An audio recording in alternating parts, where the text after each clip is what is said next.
So I've messed around a little bit, and one thing you should understand is I've printed for years, and I've even worked with this design, and you can see how even still I've tried all different things. That's an important part of the process, is working on it and trying it and see what works. So one thing I did that was kind of interesting is this color, the orange I had in the background, I actually thought it might be darker than I wanted. So I inked up my my stamp, and I actually pressed it once just to get some of the ink off, and then I pressed it again to do what technically in printing is a ghost print. With stamping they call it second generation. It makes it just a little bit lighter, and I like that in the background. So that little bit lighter is this one. So it was kind of neat because it just took the intensity down a little bit. Ultimately, I decided that that's not quite what I liked. I liked a little bit more vibrant one. So if you can kind of see, it's a subtle difference between second generation or ghost print of this versus darker orange in the background there. Okay, so I wanted to show you that. I also wanted to mention, I got a little ink on my thumb as I was printing. As I inked up my, my stamp, my thumb went over and I got a little ink on it. What happened when I printed then is this. See how I got a spot? That was my thumb. So you always need to think of that as well. And for cleaning, you can just use, actually you can use paper towels that are wet. You can use baby wipes or wipes that you have around the house for cleaning things are nice for cleaning these ink pads. Remember this one originally I was doing in blue. I definitely did not want to take my covered in blue eraser and put it on my orange pad, or I'd get a big blue mark and I'll wreck my ink. So you don't want to do that. You always want to clean in between colors, and after you're done, clean it too. So I just kind of wipe it off. You could technically wash it with soap and water too, but this is a better way to get all the ink off.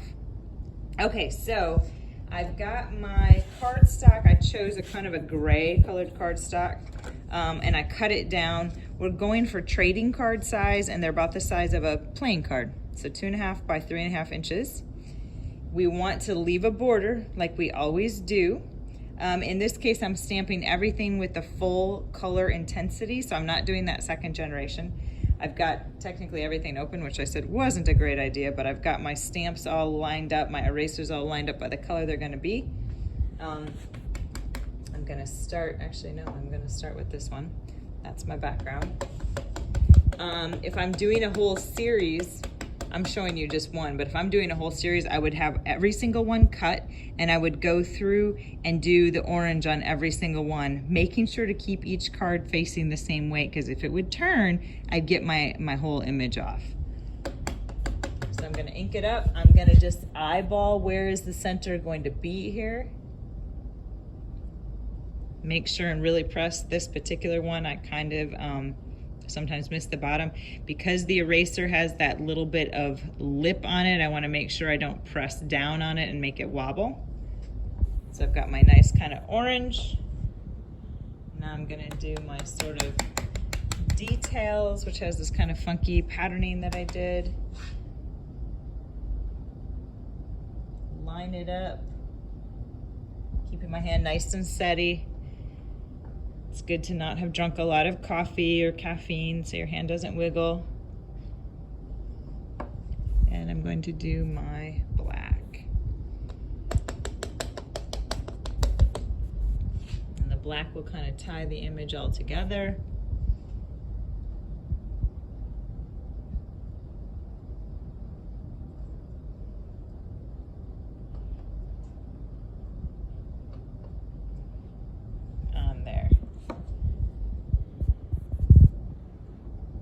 Now, honestly, my registration is a little bit off. I wouldn't actually give this one to someone. I would feel it's not perfect enough, so I'd want to work on that a little bit more and really know. I also am bothered a little bit that this is too thin and this is too thick. So I would work, even though this is like a more, I would still call it a proof because I don't think it's ready to put out there into the world, but it's closer to what I'm really going for as my end result.